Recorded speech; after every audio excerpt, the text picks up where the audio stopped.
अब presiding officers of the parliament जो है सो कौन-कौन होते हैं वो देखते हैं। तो ये पहले तो स्पीकर ऑफ लोकसभा रहते हैं, दूसरा जो है सो डिप्टी स्पीकर हो गए हैं लोकसभा के। उसके बाद जो है सो पैनल ऑफ चेयरपर्सन, जो कि अगर जो स्पीकर और डिप्टी स्पीकर एब्सेंट रहते हैं तो उस केस में पैनल ऑफ चेयरमैन पर्सन जो रहते हैं वो मेंबर बनते हैं लोकसभा के, स्पीकर बनते हैं टेम्पोररी के लिए। स्पीकर प्रो टेम क्या होता है वो देखेंगे। चेयरमैन ऑफ राज्यसभा क्या होता है उसके बारे में देखेंगे। और डिप्टी चेयरमैन ऑफ राज्यसभा फिर वही panel of vice chairperson of Rajya Sabha. जब ये चेयरमैन और डिप्टी चेयरमैन अगर इनकेस कोई चीज में एब्सेंट है तो ये उस पोस्ट को अति करेंगे। सेक्रेटेरिएट ऑफ पार्लियामेंट के बारे में देखेंगे। अब स्पीकर ऑफ लोकसभा का बात करें तो इलेक्शन और टेन्योर जो होता है इसमें जो है सिलेक्शन जो है इस मेंबर जो लोकसभा के होते हैं उसी में से इलेक्ट होके वो स्पीकर बनते हैं। और उनका टेन्योर जो है सो लाइफ ऑफ लोकसभा, जितना दिन लोकसभा का लाइफ रहता है उतना ही दिन। और वैकेंसी जो है सो स्पीकर का तब हो सकता है अगर जो ये मेंबर जो है लोकसभा का मेंबर छोड़ देते हैं तो उस केस में उन स्पीकर का सीट वैकेंट हो जाएगा। रिजाइन कर देते हैं, डिप्टी स्पीकर को दे देते हैं अपना रिजिग्नेशन, तो हो सकता है वैकेंसी। या तो उनको रिमूव कर दिया जाता है majority of the then house जो रहते हैं, तो उसके केस में मेजोरिटी ऑफ रिमूवल का हो गया तो 14 डेज नोटिस उनको एडवांस में दिया जाता है उस केस में। और जो है सो अगर जो इनको रिमूवल चल रहा है तो उस केस में वो प्रिसाइड नहीं कर सकते हैं एज ए स्पीकर। और इक्वालिटी ऑफ वोट जो है सो उस केस में टाई जो हो जाता है उस केस में वो वोट नहीं कर सकते हैं। वोटिंग पावर रहता है लेकिन इक्वालिटी ऑफ वोट में वो नहीं डिसाइड करेंगे। अगर लोकसभा डिजॉल्व हो जाता है तो इनको वैकेट नहीं कर रहे, स्पीकर का जो रहता है तब तक वो वैकेट नहीं करेंगे। डिजॉल्व हो जाने के बाद भी जब तक न्यू इलेक्शन जो नहीं आ जाता है फुल टाइम स्पीकर तब तक वो रहेंगे। इनका रोल और पावर जो है सो फंक्शन, रोल पावर फंक्शंस जो है सो ये हेड ऑफ द लोकसभा है। लोकसभा के जो हेड जो होते हैं वो ये स्पीकर रहते हैं। और पावर और ड्यूटी जो है सो इनका यहाँ से डिराइव करते हैं कॉन्स्टिट्यूशन ऑफ इंडिया से। दूसरा है जो rules of procedures and conduct of business से अब लोकसभा, और पार्लियामेंट्री कन्वेंशन से जो परंपरा से चल रहा है उसके हिसाब से ये अपना पावर डिराइव करते हैं। अब पावर और ड्यूटीज ऑफ स्पीकर्स का देखें तो मेंटेन करते हैं ऑर्डर और डेकोरम ऑफ द हाउस का, जो लोकसभा का जो हाउस है उसके डेकोरम करते हैं। वो फाइनल इंटरप्रिटेटर हैं कॉन्स्टिट्यूशन ऑफ इंडिया का, रूल प्रोसीजर्स का। और एडजर्न कर सकते हैं हाउस को और सस्पेंड भी कर सकते हैं किसी मेंबर को। और लोकसभा डिस्कशन चालू करने के लिए इनको कोरम जो है चाहिए 1/10 मेंबर चाहिए। उसके बाद ये जो लोकसभा का कोरम जो है सो चालू हो जाएगा, मतलब डिस्कशन चालू हो जाएगा। उनके पास जो है सो फर्स्ट इंस्टांस में वो वोट नहीं देते हैं, वो कास्टिंग वोट देते हैं। मतलब अगर दो केस में इक्वलिटी ऑफ वोट आ जाए, मतलब अपोजिशन भी कर दे और सपोर्टर दोनों का इक्वल हो गया तो उस केस में उनका विवेक कास्टिंग वोट करता है कि वो किसको वोट करते हैं, वो डिसाइड करता है। और प्रिसाइड करते हैं ज्वाइंट सीटिंग, जो अगर जो किसी बिल पे डेडलॉक हो गया उन दोनों हाउस के बीच में, लोकसभा और राज्यसभा में, तो उस केस में वो ज्वाइंट सीटिंग जो है सो प्रिसाइड करते हैं, वो वही रहते हैं।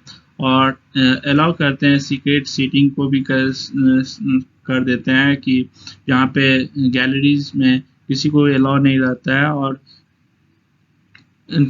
सिलेक्टेड मेंबर को ही अलाउ किया जाता है उसमें।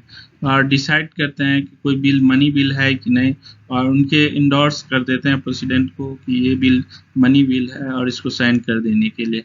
और क्वेश्चन जो है तो डिस्क्वालिफिकेशन और मेंबर में 10th शेड्यूल में दिया गया, वो स्पीकर ही डिसाइड करते हैं कि लोकसभा का मेंबर कौन सा डिस्क्वालीफाइड है।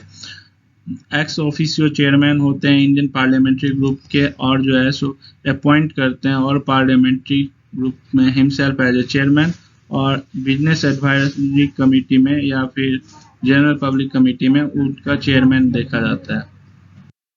अब बात करते हैं इंडिपेंडेंस और इम्पार्शियलिटी ऑफ स्पीकर का बात करें तो ये स्पीकर का पोस्ट जो है सो बहुत प्रेस्टिजियस पोस्ट है हमारे कंट्री में। और जो है सो सिक्योरिटी ऑफ टेन्योर का बात करें तो इनका टर्म जो है सो 5 साल रहता है, जब तक लोकसभा का लाइफ रहता है तब तक। लेकिन ये लेकिन जैसे ही लोकसभा ये डिजॉल्व हो जाता है तो इसका मतलब ये नहीं कि ये स्पीकर का काम हो, स्पीकर भी खत्म हो जाएंगे, लेकिन जिस जब तक न्यूली इलेक्टेड लोकसभा नहीं आ जाता है तब तक इनका रोल रहता है, और इनको हटाने के लिए स्पेशल मेजोरिटी चाहिए। ऑर्डिनरी मेजोरिटी से काम नहीं बनता है, और ये हटाने के लिए डिस्कस करने के लिए जो है सो हाउस में इसके लिए 50 मेंबर का सपोर्ट करना चाहिए, तभी हो सकता है। इनका जो चार्ज रहता है या मतलब सैलरीज या अलाउंस जो रहता है directly consolidated fund of India से निकलता है। एनुअल वोट का कोई ज़रूरत नहीं रहता है हर एक साल को डिस्कस करने के। और ये वर्क और कंडक्ट जो है सो इनका जो कंडक्ट जो लोकसभा का स्पीकर की तरह जो काम करते हैं वो डिस्कस नहीं किया जा सकता है या क्वेश्चन नहीं कर सकता है, किया जा सकता है बस एक शर्त पे, जब वो उनको सब्सटेंटिव मोशन पे ही, तब तक नहीं किया जाता। सब्सटेंटिव मोशन मतलब हुआ जब उनको ओपिनियन देने के लिए मेंबर को बोला जाए तभी ये डिस्कस किया जा सकता है। अब बात करें रेगुलेटिंग पावर जो है सो ये जुरिडिक्शन कोर्ट के अंदर नहीं आता है। रेगुलेटिंग पावर जो भी स्पीकर अपना करते हैं हाउस को चलाने के लिए एक्शन लेते हैं, तो उस केस में क्वेश्चन नहीं किया जा सकता है कोर्ट इस पे जो ये सही है कि नहीं। और स्पीकर जो है सो सबसे लास्ट में वोट करते हैं, जब मतलब दोनों पार्टी अपोजिशन और सपोर्टर जो है सो इक्वल हो जाता है, तो उस केस में उनका कास्टिंग वोट रहता है। वो निर्णय करते हैं कि कौन सा बिल पास होना चाहिए और नहीं होना चाहिए। अब जो है सो इनका जो अगर देखें हायरार्की ऑफ द पोस्ट के, तो 7th रैंक है चीफ जस्टिस के तरह ही रहते हैं, चीफ जस्टिस ऑफ। अब डिप्टी स्पीकर ऑफ लोकसभा का बात करें तो लोकसभा का जो स्पीकर जैसे इलेक्ट होते हैं वैसे ही मेंबर से डिप्टी स्पीकर भी इलेक्ट होते हैं। और जो है सो लाइफ ऑफ लोकसभा के जितना रहता है उतना ही डिप्टी स्पीकर का भी लाइफ रहता है 5 साल, और अगर एक्सटेंड होता है इमरजेंसी में तो उनका भी टर्म एक्सटेंड हो सकता है। अब जो है सो जैसे वैकेट जो है डिप्टी स्पीकर का पोस्ट जो है कब जैसे स्पीकर का पोस्ट वैकेट रहता था, जैसे पहला जो था कि सीजेस टू द मतलब समाप्त हो जाता है अगर मेंबरशिप अपना खत्म कर लेते हैं लोकसभा का, तब हो सकते हैं, या फिर डेजिग्नेशन दे दें स्पीकर को, या फिर इनको रिमूवल किया जा सकता है, तब उस पोस्ट खाली रहता है।